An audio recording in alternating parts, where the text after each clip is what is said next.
Il est l'un des spécialistes du djihadisme les plus reconnus. Romain Caillet, bonsoir. Vous êtes notre nouveau consultant en djihadisme sur BFM TV. Jusqu'à taper dans l'œil de BFM. Est-ce qu'il y a des Molenbeek en France? Oui, alors, il y a clairement certaines villes qui sont considérées comme, entre guillemets, des bastions du courant djihadiste. Oui, mais voilà, son passé sulfureux a refait surface. Romain Caillet est fiché S. Pour les services antiterroristes, il a été une menace pour la sûreté de l'État, suffisant pour que BFM s'en sépare. Au moment de son recrutement, il n'a pas jugé utile de nous faire part de certains éléments de sa vie passée liés directement aux questions qu'il devait venir évoquer sur notre antenne. Et nous avons estimé que nous ne pouvions pas continuer dans ces conditions. Olivier Tosser est journaliste à l'Obs. C'est lui qui a révélé la fiche S de Romain Caillet. Il a aussi réalisé en 2015 un documentaire sur le djihad.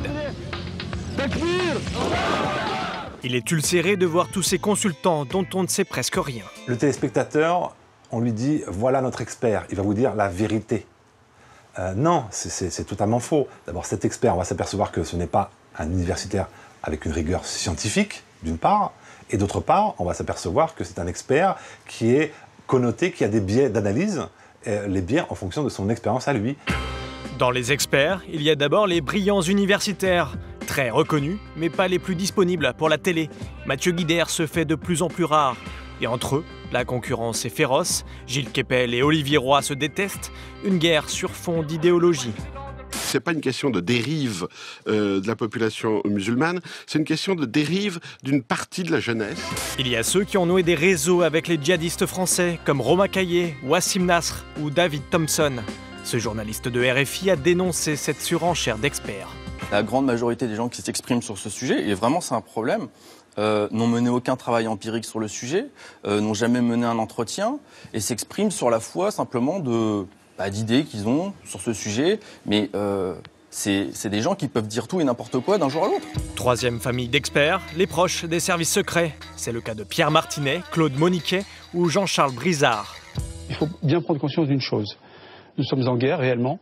Tous les trois travaillent pour des sociétés de conseil ou de sécurité. Votre société conseille aussi, c'est très intéressant aujourd'hui, des entreprises pour qu'elles puissent se protéger contre cette menace. Est-ce qu'il est gérant d'une boîte de sécurité et donc il a besoin de vendre les services de sécurité à des clients et donc il aura besoin d'avoir un discours un peu catastrophiste. C'est très important de savoir qui parle pour éviter les conflits d'intérêts. Enfin, il y a ceux au titre ronflant. Roland Jacquard fait partie de l'Observatoire international du terrorisme.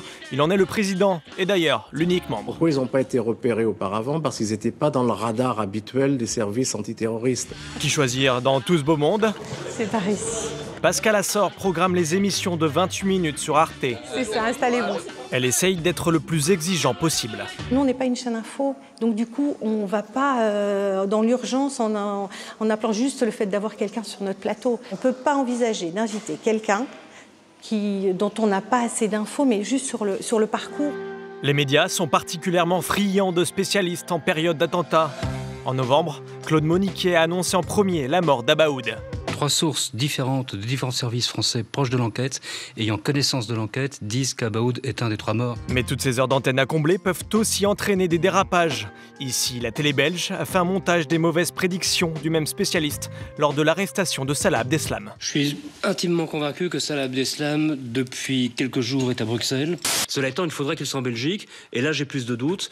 Moi j'ai plutôt tendance à les situer aux Pays-Bas, en Allemagne ou en Autriche. Je suis convaincu qu'il était dans l'appartement de Forêt. Il est très peu probable qu'on soit en face de Salah Abdeslam. De tous les experts, Frédéric Ancel est l'un des rares à bien vouloir nous parler. Ce géopolitologue est spécialiste du Proche-Orient. Daesh, comme tout mouvement fanatique de type apocalyptique, a considéré que à peu près la terre entière était son ennemi. Ça fait beaucoup, la terre entière. En avril dernier, Télérama l'a épinglé. Fervent sioniste, Pascal Boniface le qualifie d'agent d'influence déguisé en professeur. Il s'exprime sur tout. Controversé, c'est peu dire. Ça m'évoque un proverbe arabe. Les chiens aboient, la caravane passe. Pour lui, le problème est qu'on demande aux chercheurs de se transformer en Madame Irma. Alors, vous savez ce qu'on dit des historiens, l'historien, lui, il sait qui a gagné la bataille. Nous, on ne sait pas qui va la gagner, par définition. Mais on peut essayer de répondre sur ce que va devenir un régime politique sur la base de ce qu'on sait. En revanche, lorsqu'on me pose la question, consistant à savoir où se cache tel et tel terroriste, je ne sais pas. Et il m'est arrivé plusieurs fois de dire je ne sais pas. Une chose est sûre, vu l'actualité, qu'ils soient universitaires, journalistes ou anciens espions, ils n'ont pas fini d'être invités sur les plateaux télé.